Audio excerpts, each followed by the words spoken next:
All right, welcome. Today my guest is Mark Ross. And Mark, I'm so excited for us to hear a little bit more about you and your superpowers and dig into our conversation, which we'll talk about in a bit. That is really around, we'll get into the conversation a little bit, but it's around being strategic around your market, who you serve, and the products and services. So that's to come. But first, I want us to get to know you a little bit Sure. more.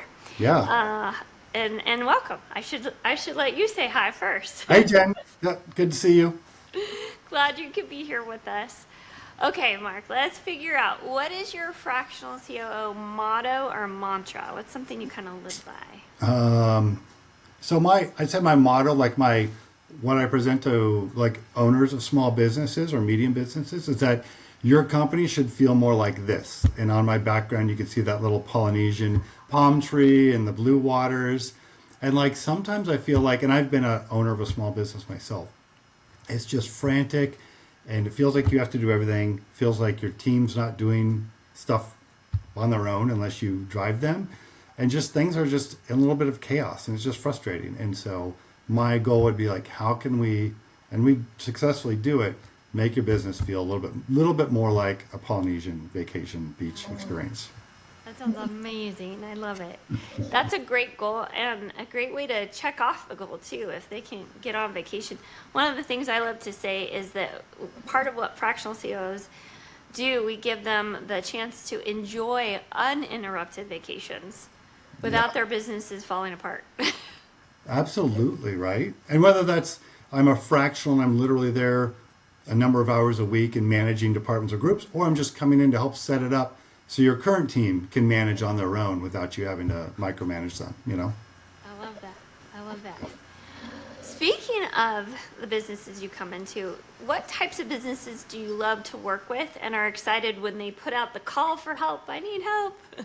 You know what I love? It's never the person who's like, I know everything and not at all. It's those people who are just, they know that they don't know the best way. Like they've been 10, 20, 30 years in their business managing it. Like they don't have all these Fortune 500 experiences of different companies, different departments, different leadership structures.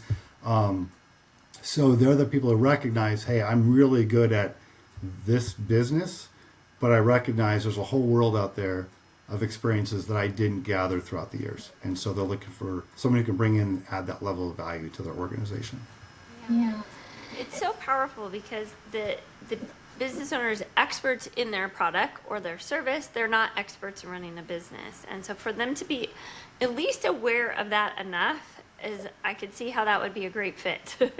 Yeah. And sometimes I run into these people who are like, man, I'm on vacation all the time. I've got a great team. They take care of everything for me. I'm like, that's awesome. Good for you. Have a great trip again across the world.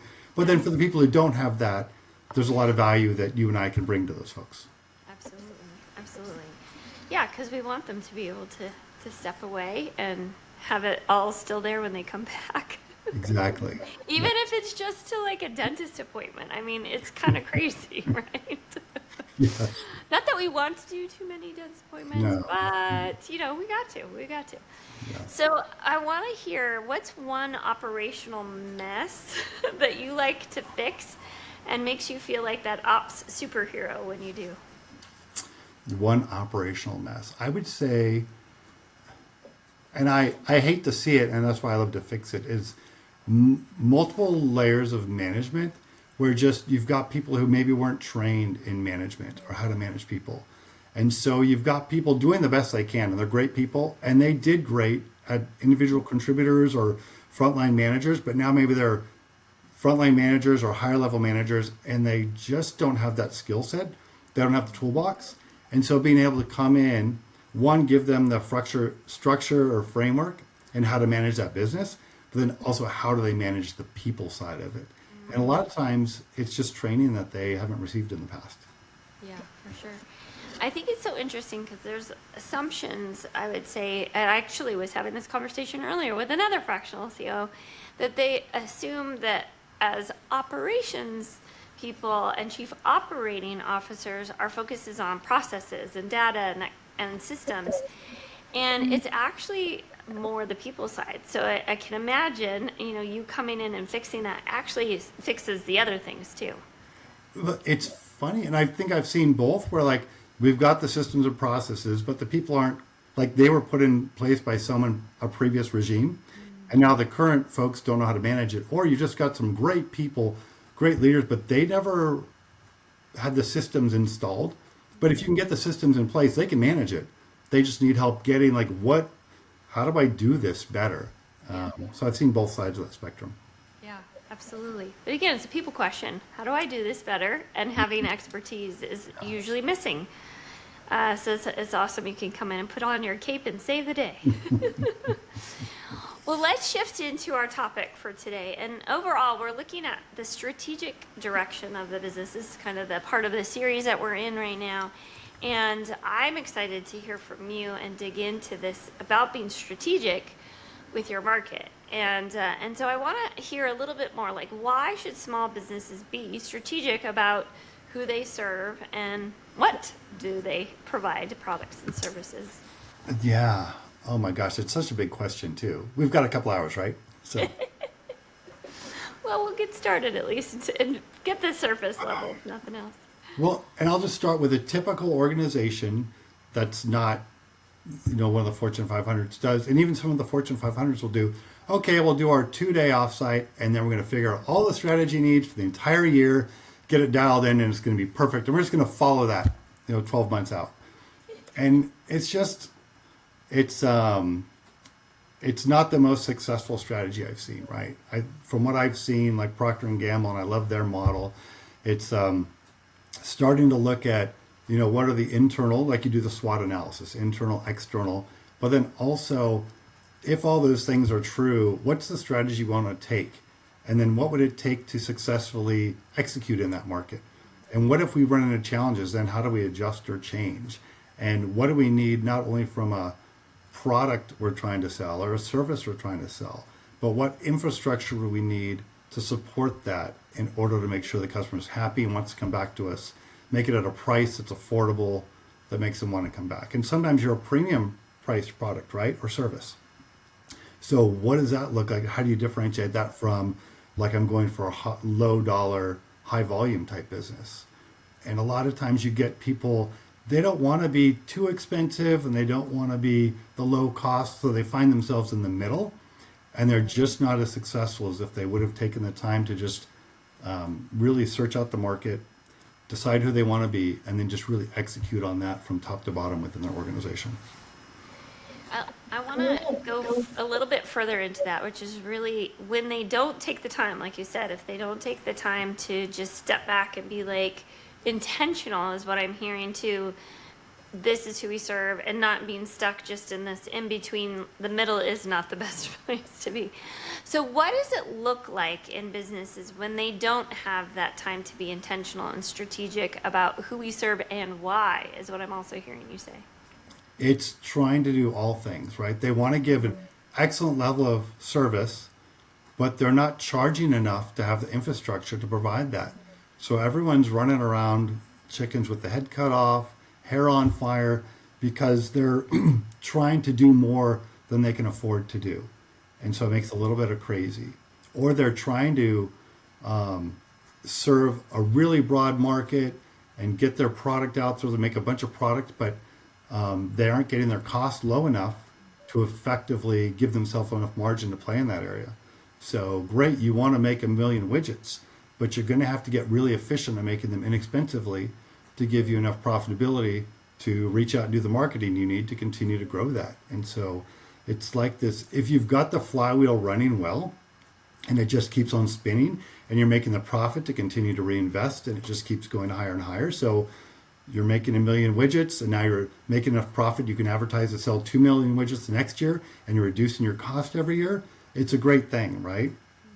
But if you don't have that infrastructure, now you're just making something, you're selling something for less than it costs you, and you're just digging yourself into a hole, and it's not going to turn out well for you. Well, if that doesn't convince you that your productivity and your profitability are counting on your focus in your market, I don't know what will. So let's talk about, though, even though it's that important, why do so many businesses skip this step? Like you said, we think we've checked the box of strategic planning, But oftentimes I see this all the time. They haven't really done the deep dive work of like, who is our market, what is our product, and why. So why do you think they skip this step? So I would say in most cases I've seen it, they just haven't seen a good model. So they don't know what good looks like. Or two, maybe they've seen it somewhere else, but they just don't have that. Almost like if I use like a sports analogy, like I've seen what good pitching looks like, but if I walk out to the mound, I can't do it.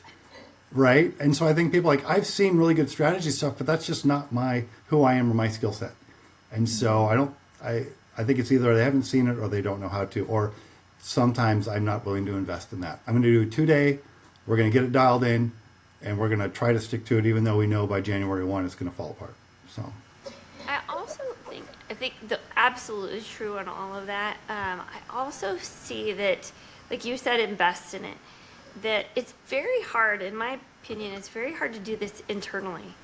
It works better because if you heard earlier what Mark was sharing was so many questions like, okay, well, why is this? And what about that? And have you looked at this? So it's hard to question yourself when you live in it. And I think part of that investment and part of what gets them stuck is that they think they can do this internally. But this is so much more effective when you have an outsider who is not deep into it and already kind of bought into, this is who we serve, this is what we do. I think that that's part of what also is missed is, like you said, making that investment. But having that outsider like yourself or like another fractional CEO or even strategic advisor, somebody to be able to challenge your thinking, to get you think differently, and to facilitate that thinking, to be able to get a whole new way of answering those questions or even knowing what questions to ask. it's so true because a lot of times what I do is just challenge assumptions. I was working with electronic software, there's a hardware software organization. 80% of the sales came from US and then South America. And Europe was a huge market. They had customers in the US and South America who were huge in Europe. And I said, why aren't we looking at, Europe? And they said, well, in order to get all the regulatory standards for all of our products into that market, it would cost us over $1 million. And I'm like, okay, but I mean, for your top clients that are here in US and South America that make up the bulk of your sales, they're using like 4 products. Like, so really, if you wanted to penetrate that European market with just your top selling items for the customers who already know and love you in the US, and a lot of times it's the same buyers, like they want you to go to Europe. It would be a minimal increase in expense to get some regulatory hurdles for a couple products, and then the doors would blow open for that. And they just had never thought of that because they were thinking in terms of it would be too much to do everything. And so me just coming in from the outside, challenging some assumptions, opens up some really good doors for them. So It's very powerful because it is hard to challenge your assumptions when you're on the inside. yeah, One of my mentors, I loved the analogy she had said is that when you're inside the jar, you can't read the label on the outside. that's so true. That's so true.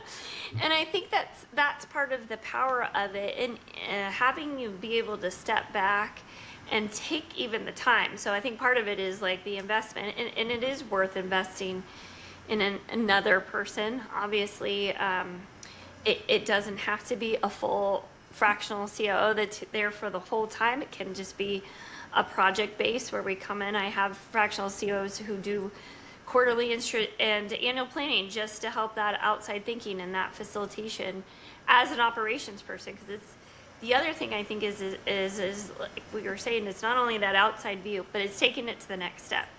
You had mentioned this early on, and I think this is where a lot of businesses get stuck. It's like, okay, we did our strategic planning, check.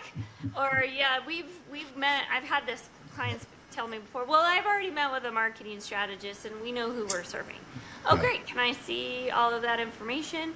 So where someone like us, whether they're internal or not, you've got to take that strategy and put it into action. So I'd love to hear a little bit more about like taking it from idea to implementation and what can businesses do to be better at that part that they miss. Let me clarify. So you're looking at for businesses who want to improve their strategy, like what's practical ways to do that, or how do they, once they've kind of figured out their strategy, how do they make sure they follow that playbook for the rest of the year? Let's do let's do both. I love your idea first, like how to figure out the strategy, and then we'll talk about okay, then how do we implement it? Yeah, so strategy, I mean, I've got a secret sauce that I use that I didn't create myself. I've been trained in it from other experts, and it's about looking at, the beginning with the SWOT, but then also understanding your market, where you want to go, what it's going to take to be successful there, both from a product standpoint, marketing standpoint, and then from an infrastructure standpoint, and then considering all the factors that may come into play, challenging some of those assumptions. So what you've got, like, this is our strategy. Now we need to work through what assumptions do we have built into that, and can we prove those assumptions are true or not? And that can be so key. Like, we know we're going to be able to sell a ton in this market. Well, what little things can we do to test that out before we put all eggs in that basket, right? So that's a big part of how I like to do the strategy. But it's not just a one weekend thing. It's like an ongoing. So you need to give yourself time to think and brainstorm and challenge yourselves, work through those, do some assumptions and some testing. Make sure when you test assumptions, it works out, and it fails or works. Either one's good information, right? And we're not trying to be judgmental of the strategy. We're just trying to learn. And then once let's say it's Q4, we've got our strategy in place. Now January starts. Before we start January 1, we should have those metrics in place. What are we going to measure? How are we going to know if we're on track? What are the things we need to do in order to make sure this is successful? What are we all signing up to do in support of this? And then we're measuring and tracking. So, like, let's take an easy one, which is sales. Like, you're not just looking on February 1st, how are my sales in January? Throughout January, how are my sales going? Are we on track? Are we all on track? What do we need to do differently? Is it particular customers, territories, salespeople? Like, let's have some things that we're tracking so we can see if we're on track or not. And then you don't want to wait till the end of Q1 to find out you've horribly missed your target, right? You need to know where you're at and what's going on. And if sales are falling out, let's say it's a COVID year, right? Nobody foresaw that. So now you've got to figure out, what am I doing from customers, inventory, supply chain, people I'm buying from? How do I work with them? Say, hey, don't send me all that stuff because I don't know what to do with it. And hopefully you've already built the relationships with customers, with suppliers, so that when those, either it's great and you're selling more than you planned, or it's horrible and you're selling less, you've got really strong relationships on both sides of the coin, that they understand and trust you and are going to work with you through those challenges. So There's so much goodness in what you shared. I'm like, well, I want to it's dig a in. piece of cake. Yeah, just do that. You'll be successful, right? It's No problem. just knock it out of the park. Yeah. So there's two pieces I want to highlight. The first one I want to highlight is I love that you said test small. I know I've seen this mistake. I've made this mistake along early in my career, is that I test big. And I see this a lot of times, right? It's like, of course it's going to work, but we don't go test it in the market, and we test big. It's like a launch of a whole new service instead of like, let me just pilot over here. One of my favorite words became pilot. Like, let's just pilot it. Let's do a little teeny test. And even before that, testing the market, because we are talking about, like, who do you serve? Being able to understand, does the market want this, is a really great question before you take all the investment of people and time and marketing to say, let's go do this. And I've, again, made that mistake, and I see it out there too, where it's like, well, I think it's going to go there. And I love what you said, is like challenging those assumptions, challenging what we think it's going to be. So thank you for bringing up the small test and making sure you actually have an answer outside of internally. If everyone in the internal team is answering, yeah, this is going to work, that's a sign. It's a problem. Absolutely. Yeah. Oh gosh. The other thing I love is what you were saying too about when we were talking about implementation. I'd love to get into that even a little bit more. When we were talking about implementation, I loved how you came back with metrics. One of the things that I think is really powerful is that you are clarifying where you want to be and what it should look like before you start taking action. And that's the beauty of metrics. I think a lot of times people go ooh, metrics are math, and they run and hide if they're not math people. But what I hear you saying is that it's kind of like that GPS, right? If you can't type in the address of where you're going, how do you expect to be told by the GPS how you're get there? And that's what I hear in what you're sharing. But maybe you could go a little bit more into like, okay, how do we go from annual plan to I have this metric I want to hit for sales or marketing by the end of January? Yeah. So I like sales is the easy one because every company should be measuring sales, right? At least. So you want to say, okay, this is where I'm going to be in 12 months because you need to either know how many products you're going to be making and manufacturing. So how many machines do you need? How big of a warehouse do you need? Or it's people. Like how many customers are going to have to be servicing from maybe my team that's going out there servicing them, or infrastructure. If I'm growing through high rates of growth, is like one accounting person going to do everything, and how long? How long am I going to stretch them, right? So that can always be a challenge. So, but within so many things is important. Like when you get into the finances, things like day sales outstanding, like what is that? It's just measuring how much money you're owed and how long it's taking you to get it in. And if all of a sudden you're doing a lot of sales, but the money's not coming in, unless you're watching a metric like that, you just don't know. Customers are paying later and later, and you're like, hey, why don't I have any money in the bank? Well, it's just one of those things. So, and every business just has so many things they could measure. And I was working with a president earlier this year, and he was like, how do I know if my customer service team is doing what they're supposed to be doing? They're supposed to be doing X, but I don't know. I just got a call that made me think they're not doing it. I'm like, well, we could probably put some metrics around what are they supposed to do. We spot check their sales calls or their emails or whatever. And then we're just checking, just a spot check. Are we doing what we say we're doing, or are we not? And then if we are, when you get that call, you can feel good about, yes, we're doing it, right? Or if you find out you're not doing it, you find out before you get the call from the customer. So those kind of things just help the business run smoother and make sure you're seeing what you expect to see from your organization. Do you have any, being generic and not giving away specifics, do you have any client stories, either warning sign or warning stories for our listeners, or success stories of going from not clarity around their marketing strategy to getting some clarity and seeing what has happened? Yes. So many. I think of one organization I was working with, and product was supposed to launch like in March, and now it's like July, and they're still 3 months out from launching. And they're kind of joking around, hey, this always happens. We're always 6 months late. So they wound up all the marketing. They did the press releases. They bought the time in the magazines with the product pictures and things, but the product wasn't coming for 6 months later, and it was consistent. And so like it just broke my heart. I'm like, oh my gosh. And so we sat down with marketing, engineering. We had someone within the organization who like, oh, project management. I'd love to do some of that. I'm like, great.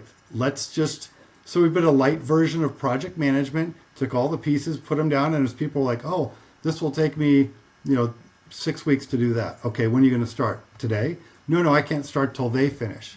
So yeah, you may only take you 6 weeks, but you can't do that until X is complete. So you put it all together into a timeline like, oh, the next product, it's not it's not going to take us 1.5 years. It's going to take us 2.5 years. But at least we know that now, right? And so it just makes everything run smoother when everybody knows when they're supposed to do and how long it's going to take them. And then if people aren't performing, that's different than you just not knowing how long it's going to take. So. Well, and I would imagine it shines a light on what the challenge is that has been we're always 6 months late. I love that you backed up and said, okay, well, what is it that we're missing? And you had someone who said, hey, I'd like to do some project management, so that we're putting right people into there, not just shoving someone who's like, I have no interest in doing project management. That's so true, because sometimes in organizations, like, well, the marketing person has to do that. Well, the marketing person may be great in the creative, but may not be good on project management. And so you get a non-project manager to manage a project, and it's not going to get managed very well. And sometimes I find within organizations, there's those people who are looking to take on more responsibility. So it's not always that I need to hire another person. This person can get their job done, typically less time than it takes, especially if they've got something fun they can do and learn a new skill. So you're going to get a project manager for free because it's going to take 20% of their time. They're going to get to develop a new skill, and you're going to get products out on time. So I also like the cross functionality when we get into our silos and we have people just stay, like you gave a good example, okay, marketing people, creative, and then what we can do is maybe bring in an executive assistant or a project manager from the team, and being able to have them work together. They're going to start to work better for a solution for the company and not just for their department and their own position. Something magical happens when they work cross-functionally. So bringing those different skills together in putting some implementation around strategy is an excellent idea to be able to do it. So I'm guessing now with them having that clarity of project management, when is things going to happen, and understanding the workflow is what I heard is like, I can't do this until that person does that. Now they're much more capable of actually predicting. This is what it's going to take. We know that's, like you said, now we know it's going to take 2 years, so we can start planning for it instead of constantly being disappointed. Because what I would imagine would happen if you're always just assuming we're going to be late, you don't trust each other to be on time. And so starting to shift that to, we can actually count on each other for what we say is going to, what we're able to do. It brings the energy up, and it brings the ability to like work harder, because you're not like, well, it's just not going to happen. So, whatever. Yeah, here we go again. yep, if you've got that lack of trust from broken promises or missed expectations, it's hard to get over that in your day-to-day work, you know. There's so many elements into being strategic and putting it into place and making sure you're measuring once you do decide on your strategy. Let's break it down into something simple. Let's talk about some steps our listeners could take. What's a step or two they might be able to start implementing and heading in the right direction? Gosh, if I was to just come in, if we're sitting down having some coffee, like, hey, Mark, I've got this business. I feel like my strategy game is not what it could be. So it's that SWOT analysis. Maybe they've already done that. Strengths, weaknesses, opportunities, threats. The internal factors that are strong and weak, and the external factors where you've got advantages, where your competitors have advantages. So taking a look at that, not doing it on your own, but bringing in a larger team, right? And sometimes your core leadership team has the answers, and some of the core leadership team doesn't want to be there and is not adding value. Let them go do whatever they want to do, right? A lot of times I've seen where like the person who doesn't want to be there is there, and it's not adding value, and it just makes them feel bad that they're there and they don't want to be there and they're not contributing. And then maybe there's some other people who are lower levels in the organization, not in the senior leadership team, but have great creative minds or have experience in specific aspects or have been working at larger organizations, seen other things happen. They're great people to have on that team. And then start to focus into what are your products? How do they line up against competitors? And maybe that's a service. Who are your best customers? And if you don't know who your best customers are, that's an issue. And when I say best customers, it might be the largest dollar volume, but it might also be the most valuable or profitable. And you should have a really good understanding of how your customers line up and then how their profit lines up. So if you've got a customer, oh, he's only 20% of my revenue, but he's 50% of my profits, how are you treating that guy, and how should it be different? And if you've got somebody who's 25% of my volume, but it's just a small fraction of my profitability, is that a customer that you really should be focused on? Is there a different level of service or a different product you could give them that makes it more profitable? Or at some point, sometimes, I know this sounds counterintuitive, you need to fire some customers because it's costing you a lot of internal angst in order to try to give them what they want, because it's outside of what you really do well. You gave such a great example of how just a few questions around your strengths, your weaknesses, your opportunity and threats can open up so much more of the conversation to be able to realize what do we need to fix and And so I think that's an excellent place to start, is just to see where are we good, where are we not good, internally, externally, what's an opportunity. So thank you for sharing that. And then it's a perfect example of part of it is that's a little bit of tipping open the Pandora's box, is like, okay, well, let's look in here.